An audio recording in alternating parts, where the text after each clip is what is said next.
Hey everyone, Papercut here with a replay review of Cote d'Or Ag. I don't know if I said that correctly. Who's playing OTD in a ranked team game. Currently sits at Plat 1.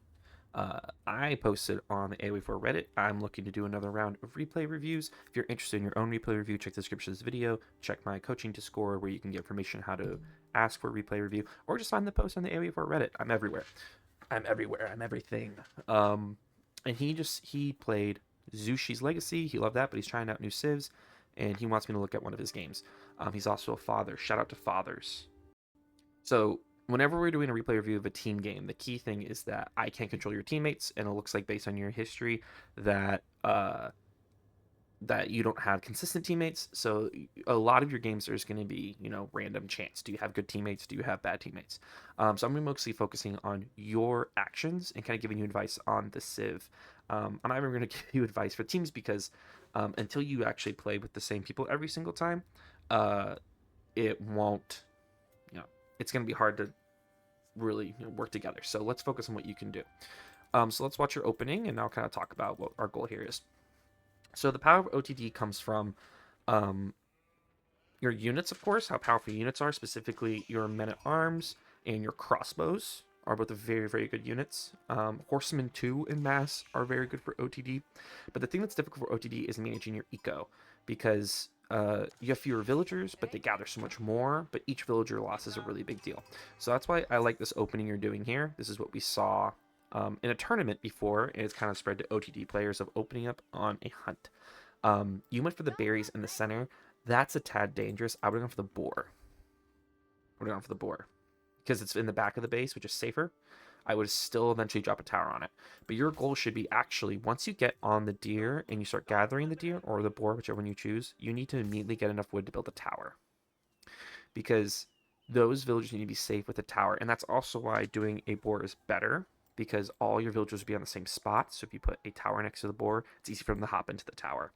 While if you're on deer, they're all spread out. There's a chance they can get picked before getting in the tower. And then you want to do one stone mining round to get enough stone to upgrade the tower for arrow slits. But that's the beauty of OTD. Most other civs have to send 5 villagers out for a tower protection and then not getting the maximum gathering speed. You sending 5 villagers out to get protected by a tower is really good because your villagers gather so much. But yeah, opening on the hunt, I really like that. Though, for example, you have an opponent who is a Mongol player, he could just run over with his Khan and keep shooting your villagers, and it'd be really annoying.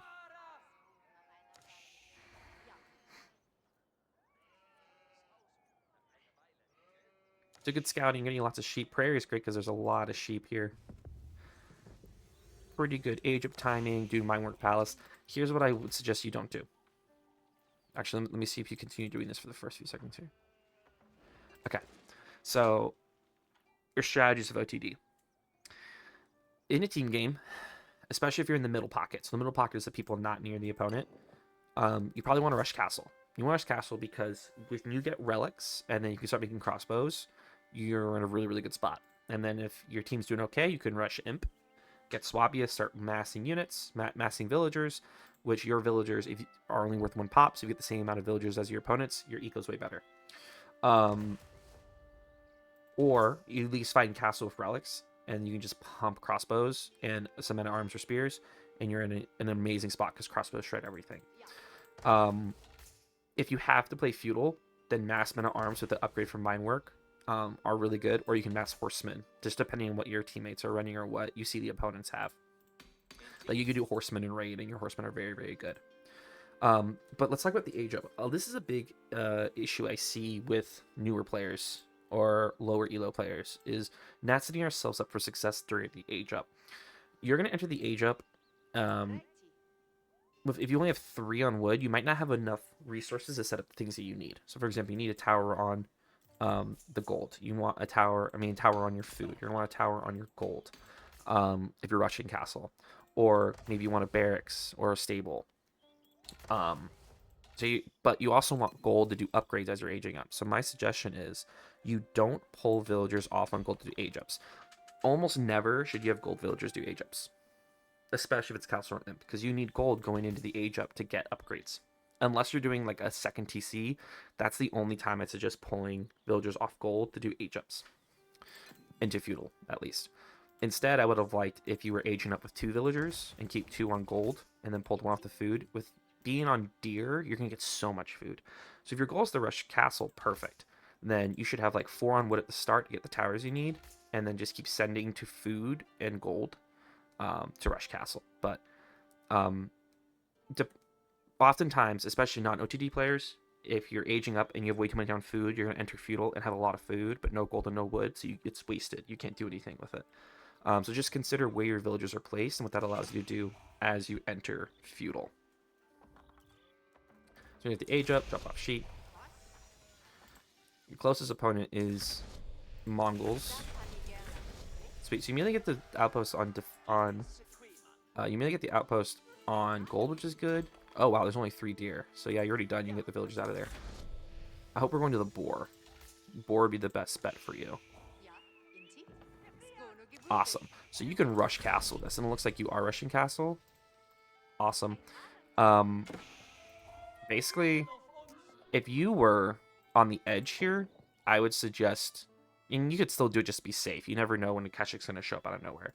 But have 3 villagers do 1 round of stone gathering, because that gets you arrow slits. And I would also still put a tower on the boar, because you just don't want a random raid to kill your boar. I would also get wheelbarrow. Wheelbarrow is so good for OTD. I highly, highly suggest getting wheelbarrow, because it affects all your villagers. It helps with gather speeds, things like that. Fast castle. It's a good fast castle timing.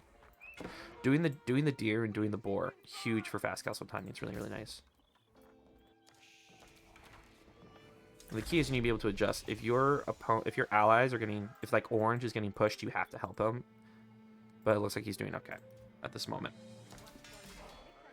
So you go barracks, and I honestly don't necessarily agree with this.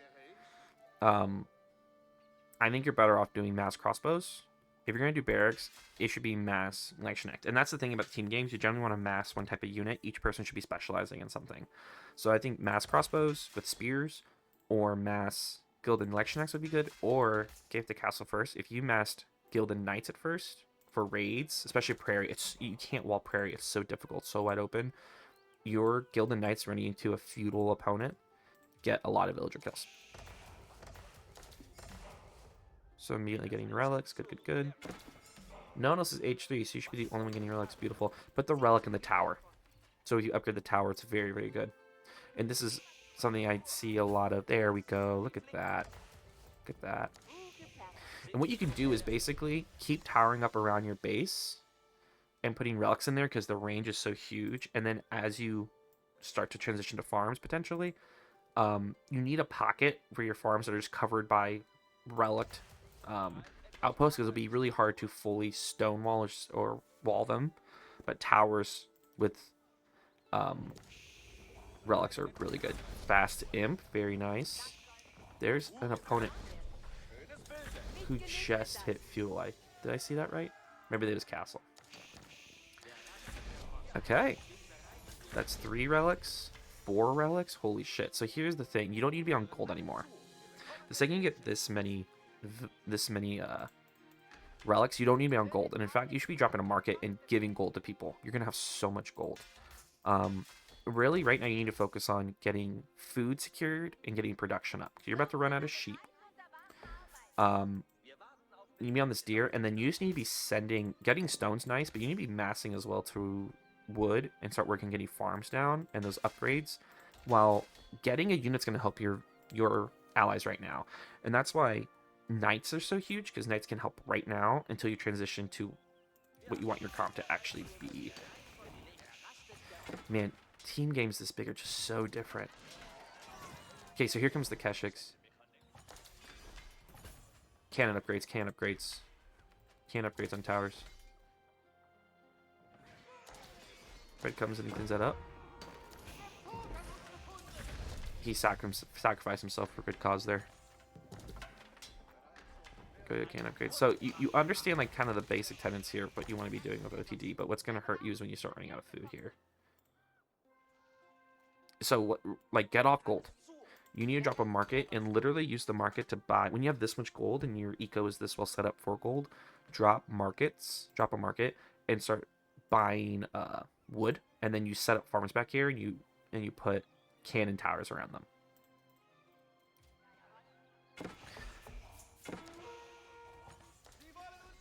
Okay, so you made units, and now you're kind of pushing here. The Mongol player has fuel, so that is a really, really good option. Just dive his base. Like, don't mess with the skirt. Just dive his base. You have... Are these imp? Oh, that's why. So what you could have done... So think about, like, what advantages you have. You could get... You want to be getting all your upgrades.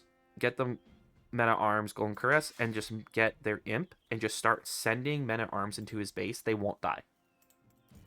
They won't die. They will walk around and just chase villagers forever, and they will not die. It'd be really, really powerful for you to do that, and it would just completely shut down one of your opponents.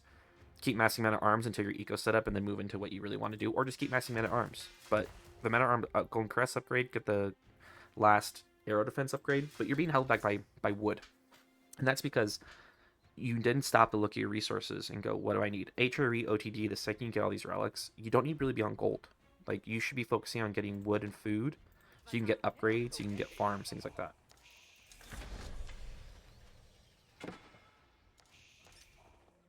Huh? See, look at this. Oh, so English is now men-at-arms. Your men-at-arms will be his men-at-arms.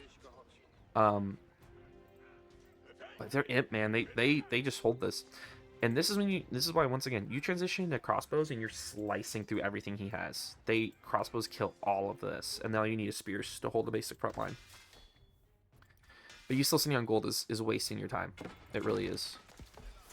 You need to get your eco upgrades, man. You have so much, like, the second you're getting this gold, you need to get so many eco upgrades. There's the first round of farms, good. We're gonna repeat again, market. You're gonna try to... Why'd you stop getting stone? Let's watch your point of view here. Okay, you're setting up. So the fact that you still only have 2 production buildings, you haven't got imp upgrades, so you're gonna go mass Langshanite, great. We need to be making them. Like, we're not making them yet. We don't have the production up yet. You should never stop making villagers. What's up, Yak? You should never stop making villagers from the Palace of Swab.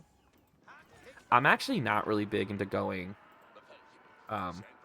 Gilded Hand Cannoneers as OTD. I know they're great, but they're way more expensive, and crossbows basically do the same thing, but you can afford them. And if you get the crossbow upgrade, they actually do great against siege. So I would rather you just do mass crossbows. Look at this. Crossbows kill everything here. Crossbows kill men-at-arms, they kill Keshiks, they kill other crossbows. And yes, they won't do great against longbows, but you will be so tanky, and you can even add in your own longbows.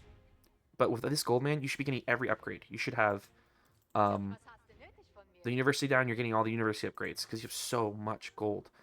I'm going to say it one more time, and I won't mention it again. Market, buy. When you have this much resource disparity, you need to sell the stuff and buy it. And you had this golden opportunity, you really did. You had imp so fast, you had so many resources, you could have massed one unit, just pick one unit, just go all in on massing it and get in there, and we just missed that opportunity.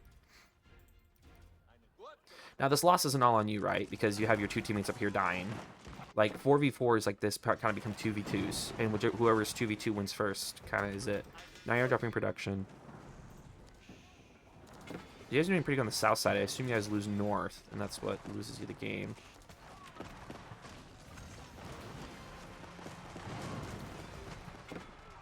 Yeah, mass. So here's the thing. Mass, Lashnik will do great here, but they won't do great unless you get a lot of them, because he has longbows and crossbows, and the Lashniks will die to them.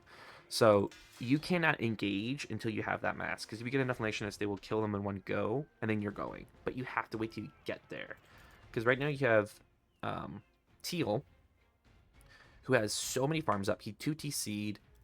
He has 109 villagers, and he's the one carrying their team, and you're at 84. And really, you should be caught up by now. You stopped using the Palace of Swabia, you should be at 100 vils, 120 vils. And 120 vils, you can pump units nonstop. You should be pumping units nonstop right now. So I would have taken a second to just really balance things out. Drop 6 more houses. Drop a bunch of production. My suggestion, just spears and crossbows. And then getting your farm set up. And so once everything is set up, then you're just literally clicking on all of your barracks, put them on one command key, and then you're just going go, go, go, go, go, go, go. But until you make that mass, you keep losing to this. Because thinking about OTD, your units are very strong, but you get outmassed, it becomes an issue.